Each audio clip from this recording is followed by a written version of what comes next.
Shalom, selamat pagi Bapak Ibu, saudara-saudara yang sama-sama dikasihi Tuhan. Seperti biasa dari Bukit Sion, saya menyapa Bapak Ibu. Dan kita akan bersama-sama merenungkan membaca firman Tuhan. Tapi sebelumnya itu kita minta pertolongan dalam doa, kita berdoa.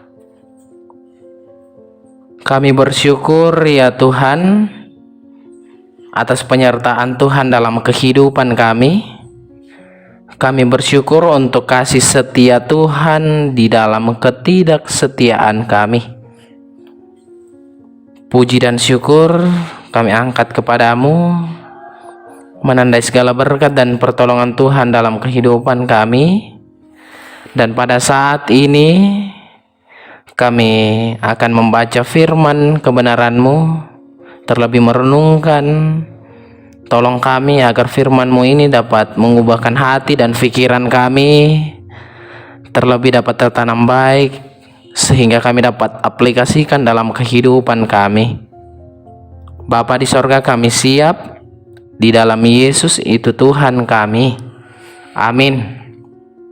Bapak Ibu, saudara-saudara yang sama-sama dikasihi Tuhan, pembacaan kita pada hari ini terambil dari Maleakhi 2 ayat 10 hingga ayatnya yang ke-16. Maleakhi 2 ayat 10 sampai ayatnya ke-16. Bukankah kita sekalian mempunyai satu Bapa? Bukankah satu Allah menciptakan kita? Lalu mengapa kita berkhianat satu sama lain dan dengan demikian menajiskan perjanjian nenek moyang kita? Yehuda berkhianat dan perbuatan keji dilakukan di Israel dan di Yerusalem, sebab Yehuda telah menajiskan tempat kudus yang dikasihi Tuhan dan telah menjadi suami anak perempuan Allah asing. Biarlah Tuhan melenyapkan dari kemah-kemah Yakub segenap keturunan orang yang berbuat demikian, sekalipun ia membawa persembahan kepada Tuhan semesta alam. Dan inilah kedua yang kamu lakukan. Kamu menutupi mezbah Tuhan dengan air mata, dengan tangisan dan dengan rintihan. Oleh karena ia tidak berpaling kepada persembahan dan tidak berkenan menerimanya dari tanganmu. Dan kamu bertanya, oleh karena apa? Oleh sebab Tuhan telah menjadi saksi antara engkau dan istri masa mudamu, yang kepadanya engkau telah tidak setia, padahal dialah teman sekutumu dan istri perjanjianmu. Bukankah Allah yang esa menjadikan mereka daging dan roh? Dan apakah yang dikehendaki kesatuan itu? Keturunan ilahi? Jadi jagalah dirimu, dan janganlah orang tidak setia terhadap istri dari masa muda. Sebab aku membenci perceraian. Firman Tuhan Allah Israel, juga orang yang menutupi pakaiannya dengan kekerasan. Firman Tuhan semesta alam, maka jagalah dirimu dan janganlah berkhianat. Amin.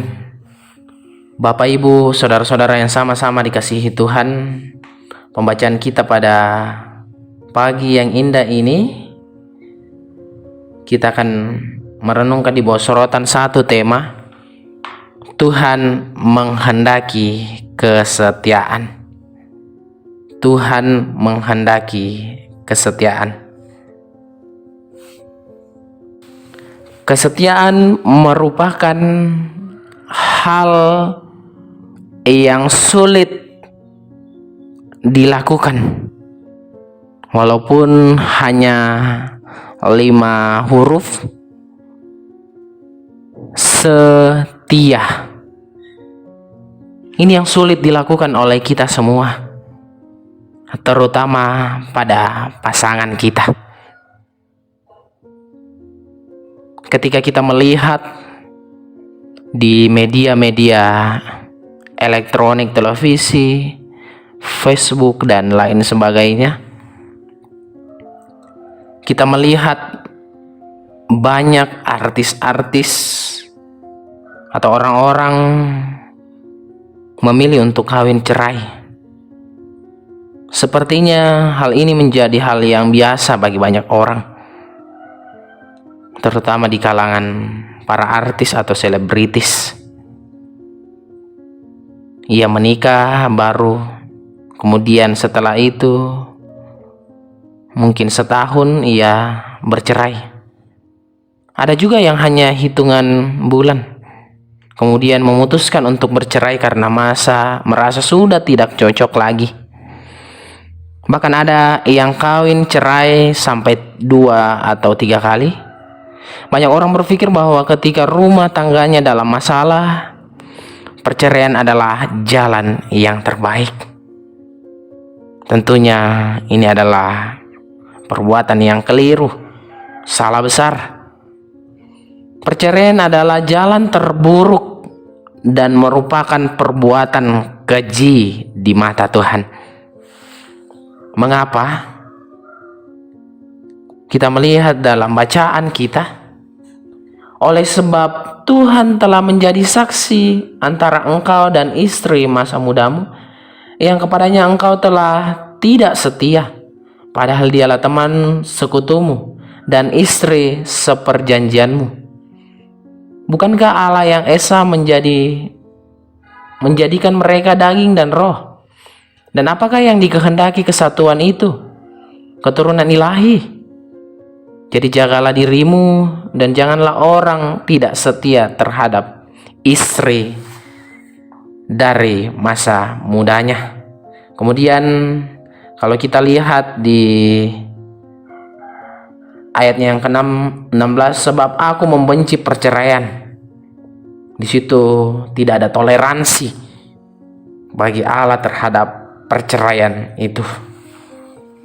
Bapak, Ibu, saudara-saudara yang sama-sama dikasihi Tuhan, kita ingat bahwa pernikahan bukanlah perjanjian antara 2 orang saja, tetapi melibatkan 3 pribadi, yaitu suami, istri, dan juga Tuhan. Kalau kita melihat di dalam janji pernikahan, suami dan istri saling menandatangani sebuah surat perjanjian untuk saling mengasihi, menerima kelebihan dan kekurangan pasangan, dan berjanji untuk hidup semati atau setia sampai maut memisahkan mereka berdua. Dalam pernikahan tersebut, Tuhan adalah saksi utama yang juga turut menandatangani dan mengesahkannya sesuai dengan rencana Tuhan. Kedua pasangan dipertemukan untuk menjadi satu daging, supaya mereka saling melengkapi, mengasihi, bersekutu, dan bersama-sama melayani Tuhan. Bapak, Ibu, saudara-saudara yang sama-sama dikasihi Tuhan, jadi perceraian tidak hanya melanggar sebuah perjanjian kudus, tetapi juga merupakan kebencian Tuhan. Suami dan istri yang telah dipersatukan dalam ikatan pernikahan bukan lagi 2, tetapi menjadi satu daging. Dan apabila dipisahkan pasti akan terasa sakit. Tuhan tahu itu karena Ia turut merasakan kelemahan kita, ketidaksetiaan kita. Karena itulah Dia sangat membenci perceraian. Apapun yang menjadi alasannya, perceraian bukanlah jalan Tuhan. Pikiran dampak yang ditimbulkan di mana anak-anak pasti menjadi korban. Bapak, Ibu, saudara-saudara yang sama-sama dikasihi Tuhan, begitu juga dalam kehidupan kita. Kalau kita bawa dalam konteks kita dengan hubungan kita dengan Tuhan, dalam masa penantian, akan kedatangannya? Apakah kita setia dalam iman kita kepadanya? Seberat apapun badai menyerang dalam kehidupan kita, dalam rumah tangga kita, jangan putus asa. Datanglah pada Tuhan Yesus, Dia pasti akan memberi jalan keluar yang terbaik. Untuk itu mari kita jalani kehidupan kita. Kita yakini bahwa kita dapat hidup saat ini itu semua berkat kesetiaan Allah kepada kita. Amin. Mari kita berdoa. Bapa kami yang ada di surga, Bapa yang kami sapa di dalam anakmu Yesus Kristus, Bapa yang setia di dalam ketidaksetiaan kami.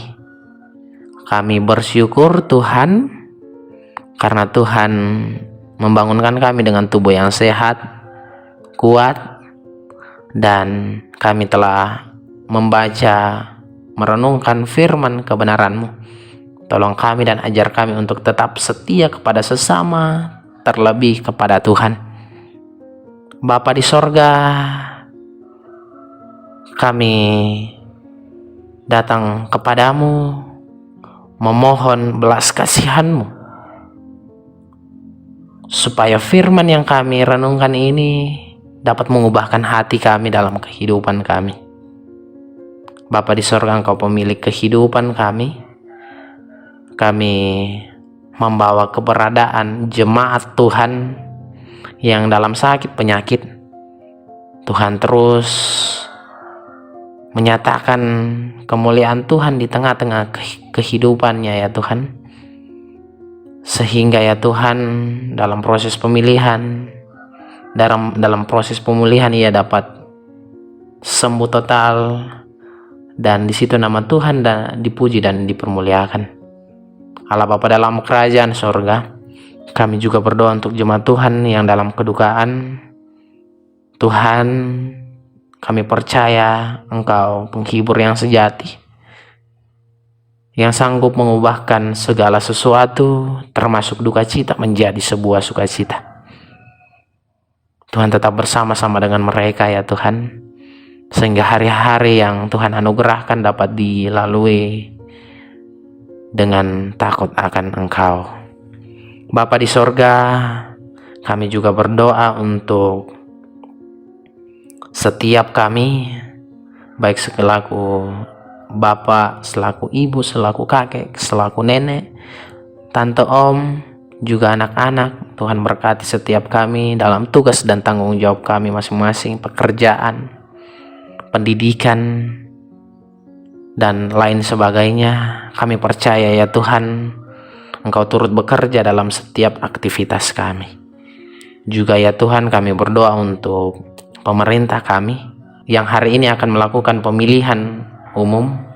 Tuhan, kami percaya Engkau terus memberikan hikmat kepada kami, kekuatan kepada kami, agar kami dapat melihat siapa yang pemimpin yang Engkau kehendaki. Kami percaya bahwa suara Tuhan, suara rakyat adalah suara Tuhan.